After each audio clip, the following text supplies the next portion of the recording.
Well, the national anthem has been in the news a lot recently, but every year the song and its connection to Baltimore is remembered on the water.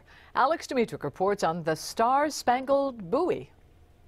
Oh, say does that star-spangled... Before we get to here, you first have to get aboard the Coast Guard buoy tender James Rankin at Curtis Bay, which every spring carries the Francis Scott Key buoy into the Patuxent River off Fort McHenry. On a buoy tender here, we're out putting navigational aids on the water all the time, and it's nice to be able to put a sort of a memorial aid out. The Coast Guard here, this will be the 38th year that they dropped this buoy in a location to remember the event.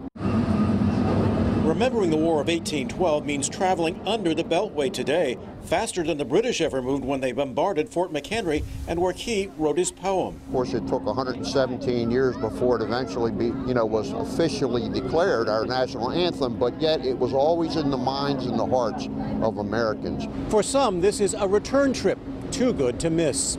I love the ceremony, the dropping of the buoy, and the Star-Spangled Banner and the salute. We just don't see that anymore. It's certainly not easy to see from land, and it takes a highly trained Coast Guard crew to pull off, placing a buoy where the British ship that once held Francis Scott Key prisoner was anchored. For